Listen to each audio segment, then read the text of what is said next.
भक्तों, जो लोग शव यात्रा से लौटकर स्नान करते हैं वह मेरी इस वीडियो में बताई गई बातों को कान खोलकर सुन लेना, नहीं तो तुम्हारी यह एक छोटी सी गलती तुम्हारे दुर्भाग्य को बदल देगी।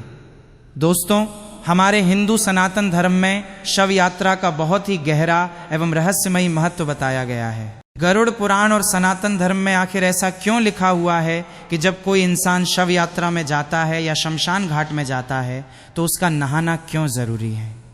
दोस्तों, आज का जो हमारा विषय होने वाला है वो कोई साधारण विषय नहीं है, क्योंकि आज मैं आपको आपके द्वारा की हुई उन गलतियों के बारे में बताने वाला हूँ जो गलतियाँ न सिर्फ आपके दुर्भाग्य को न्योता देती हैं बल्कि आपके परिवार की सुख शांति भी छीन लेती हैं, आपके जीवन से खुशियाँ छीन लेती हैं। जी हाँ दोस्तों, देखिए, इस वीडियो को साधारण समझने की भूल बिल्कुल मत कीजिएगा। शव यात्रा यानी कि वो यात्रा जब किसी इंसान की मृत्यु हो जाती है तो उसके शव को शमशान तक ले जाया जाता है और उसे पंच तत्व में विलीन किया जाता है। अब देखिए, बहुत सारे लोग तो ऐसे होते हैं कि आज के समय में मॉडर्न हो गए हैं, कलयुग चल रहा है। लोग कई बार शमशान घाट से आते हैं लेकिन नहाते नहीं हैं और फिर वे अपने घर में ऐसे ही चले जाते हैं। कोई अपनी दुकान पर चला जाता है, कोई अपने व्यापार स्थान पर चला जाता है, लेकिन वे नहाना सही नहीं समझते हैं। लेकिन इसके पीछे गरुड़ पुराण क्या कहता है वो आज कान खोलकर सुन लेना, नहीं तो तुम्हारा जीवन अस्त व्यस्त होते देर नहीं लगेगी। तो सबसे पहले आप सभी इस वीडियो को लाइक कर दीजिए और कमेंट बॉक्स में राधे राधे जरूर लिखें। आपके मन में कोई भी शंका है, कोई भी प्रश्न है जो आपके मन में चल रहा है तो बेझिझक आप हमसे पूछिएगा, हम आपके सभी सवालों का जवाब देंगे। भक्तों, देखिए, जो लोग शमशान घाट से आकर अंतिम यात्रा में सम्मिलित होकर ये सोचते हैं कि नहाना कोई ज़रूरी बात नहीं है तो वे कान खोलकर सुन लें, क्योंकि हमारे सनातन धर्म की उस गहराई को समझें, उस गहराई को जानें जिसे ऋषि मुनियों ने हजारों वर्ष पहले देख लिया था। दोस्तों, गरुड़ पुराण में स्पष्ट रूप से बताया गया है मृत्यु केवल शरीर की समाप्ति नहीं है, यानी कि जब कोई इंसान मरता है तो सिर्फ उसका शरीर नहीं मरता बल्कि वो एक यात्रा का आरंभ है।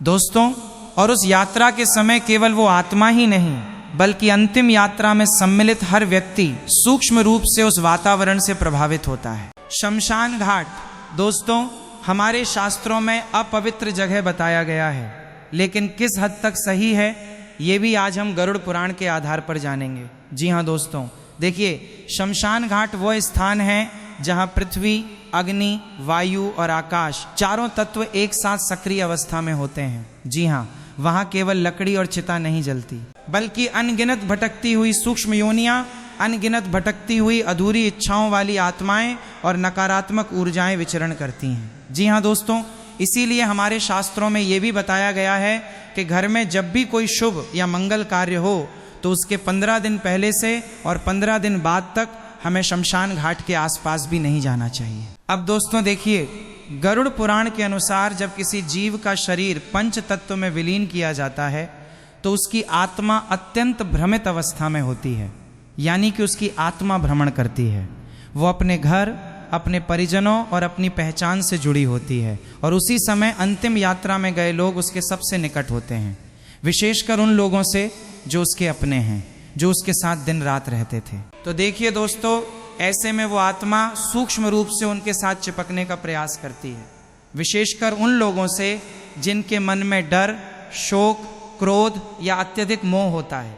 इसलिए हमारे शास्त्र कहते हैं कि शमशान से लौटकर स्नान करना केवल शरीर की सफाई नहीं होती है। हम शमशान से लौटकर आते हैं तो हम स्नान कर लेते हैं, लेकिन देखिए, आप सोचते होंगे कि ये स्नान तो सिर्फ शरीर की सफाई के लिए है, शरीर की शुद्धि के लिए है, तो ये आपका सबसे बड़ा भ्रम है।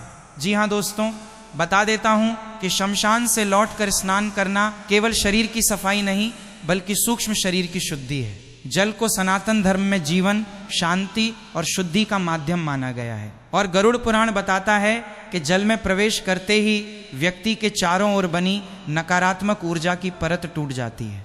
यानी कि जब आप शमशान घाट से आए, अंतिम यात्रा से आए, तो आपको आकर जरूर नहाना चाहिए। जी हाँ दोस्तों, और जो भी सूक्ष्म प्रभाव शमशान से साथ आया होता है वो जल में प्रवाहित हो जाता है। और इसी कारण कहा गया है कि घर में प्रवेश करने से पहले या तुरंत घर आकर स्नान करना चाहिए। लेकिन आज के समय में देखिए, कुछ लोग तो ऐसे होते हैं कि घर के अंदर ही जाकर स्नान करने लगते हैं, जबकि हमारे शास्त्रों में बताया गया है कि जब भी हम अंतिम यात्रा या शमशान घाट से लौटकर घर आते हैं तो हमें घर के बाहर ही स्नान करना चाहिए, उसके बाद घर के अंदर प्रवेश करना चाहिए। देखिए, क्योंकि यदि कोई व्यक्ति बिना नहाए उसी अवस्था में घर में प्रवेश करता है तो वो उस शमशान की ऊर्जा को अपने घर में भी ले आता है और वही ऊर्जा धीरे धीरे घर के वातावरण में घुल जाती है। और ऐसे घरों में फिर होता यह है कि वो इंसान दुर्भाग्य के द्वार खोल देता है, फिर बिना कारण झगड़े होते हैं, भयावह सपने आते हैं, बच्चों का रात में डर कर उठ जाना, अचानक कोई भयंकर बीमारी घर में किसी व्यक्ति के शरीर में पनपने लगती है, मन का भारी रहना शुरू हो जाता है और हमारा मन पूजा पाठ में बिल्कुल भी नहीं लगता है और बार बार नकारात्मक विचार आने शुरू हो जाते हैं। तो दोस्तों देखिए, कई सारे लोग आज के समय में ऐसा भी कर रहे हैं कि जब भी शमशान घाट या अंतिम यात्रा से लौटते हैं तो आकर नहाते नहीं हैं और उसी अवस्था में अपने घर में प्रवेश कर लेते हैं या अपने कार्यस्थल पर चले जाते हैं। तो ध्यान रखिएगा कि आज से ही आप ये गलती करना बंद कर दें। जी हाँ दोस्तों, बता देता हूँ कि गरुड़ पुराण में तो ये भी वर्णित है कि जो लोग अंतिम यात्रा से लौटकर स्नान नहीं करते वे अनजाने में मृत आत्मा की यात्रा में बाधा बनते हैं। अब आपके मन में ये सवाल जरूर आ रहा होगा कि ऐसा कैसे हो सकता है, क्योंकि मरने वाला तो मर गया, मरने वाले के जीवन की यात्रा शुरू हो गई, लेकिन हमारा न आना उसकी यात्रा में बाधा का कारण कैसे बन रहा है, तो वो भी मैं आपको बताता हूँ। देखिए, वह आत्मा बार बार उन्हीं के पास मंडराती रहती है। उसे ये भ्रम होता है कि अभी भी उसका संबंध जीवित संसार से बना हुआ है। इससे आत्मा को यमलोक की यात्रा में कष्ट होता है और जीवित व्यक्ति को जीवन में अस्थिरता का सामना करना पड़ता है। जी हाँ दोस्तों, आपको मैं बता देता हूँ कि सबसे ज़रूरी बात यही है कि आप अंतिम यात्रा और शव यात्रा से लौटकर स्नान जरूर करें, क्योंकि कई बार जो लोग अंतिम यात्रा से आकर नहाते नहीं हैं तो उन्हें बिना कारण घबराहट, छाती में भारीपन, नींद में किसी के बुलाने की आवाज़ या ये अनुभव होना कि कोई पीछे खड़ा है, ऐसी अनुभूतियाँ होने लगती हैं। सनातन धर्म में अंतिम यात्रा को अंतिम संस्कार नहीं बल्कि अंतिम सेवा कहा गया है और ये सेवा केवल मृत व्यक्ति के लिए नहीं बनी बल्कि जीवितों की रक्षा के लिए भी है।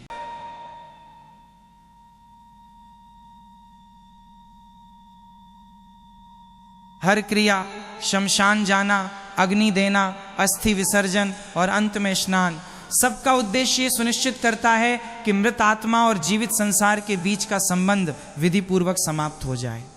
देखिए दोस्तों, गरुड़ पुराण में चेतावनी दी गई है कि जो लोग इन नियमों का उपहास करते हैं या आलस्य में टाल देते हैं या इन चीज़ों को मजाक समझते हैं तो उनके जीवन में धीरे धीरे सुख का क्षय होने लगता है, यानी कि सुख समाप्त होने लगता है। उनका जो मन होता है और मन की जो शांति वे चाहते हैं वो भी खत्म हो जाती है। मन अशांत रहता है और जीवन में वे लोग निर्णय नहीं ले पाते हैं और उनके घर में देवी देवताओं का वास कमज़ोर पड़ने लगता है। तो स्नान के बाद साफ कपड़े पहनना, घर में दीप जलाना और भगवान का स्मरण करना इसलिए बताया गया है ताकि जो शून्य ऊर्जा शमशान से आई थी उसकी जगह सकारात्मक और देवी ऊर्जा स्थापित हो सके। देखिए, कई सारे लोग ऐसे भी होते हैं जो शमशान घाट से आते हैं, अंतिम यात्रा से आते हैं तो वे मंदिर नहीं जाते हैं, लेकिन हमारे शास्त्रों में ये भी बताया गया है कि अगर आप कहीं पर शमशान घाट जा रहे हैं या अंतिम यात्रा में जा रहे हैं तो वहाँ से आकर स्नान जरूर करना चाहिए और स्नान करने के बाद या तो अपने घर के मंदिर में ही दीपक जला लेना चाहिए, वहाँ पर माथा टेक लेना चाहिए, या फिर घर के आसपास कोई मंदिर हो तो वहाँ पर हमें जाना चाहिए।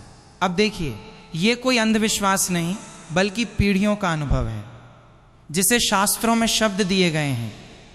अंतिम यात्रा सब यात्राओं से अलग इसलिए है क्योंकि ये एक ऐसी यात्रा है जहाँ एक आत्मा संसार से विदा होती है और जो उसे विदा करने जाते हैं वे कुछ क्षणों के लिए मृत्यु के बहुत निकट होते हैं, इतने निकट कि मृत्यु उन्हें आसानी से खींच भी सकती है।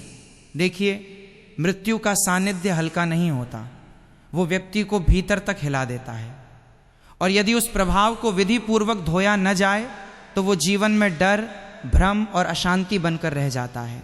गरुड़ पुराण यही कहता है कि मृत्यु का सम्मान करो, उसके नियमों का पालन करो, क्योंकि जो मृत्यु को हल्के में लेता है वो जीवन को कभी स्थिर नहीं रख पाता। इसलिए शमशान से लौटकर स्नान करना केवल परंपरा नहीं बल्कि आत्मिक सुरक्षा का कवच है।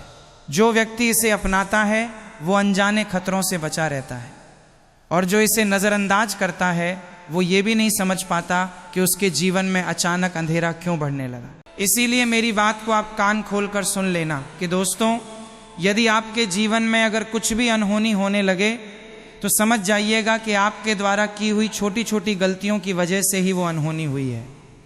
आज के समय में लोग अंतिम यात्रा में सम्मिलित तो हो जाते हैं, लेकिन कई बार लोग शमशान घाट में जब विराजित होते हैं, जब वहाँ बैठते हैं तो लोग वहाँ बैठकर हंसते भी हैं, और वहाँ बैठकर हंसना बहुत गलत बताया गया है।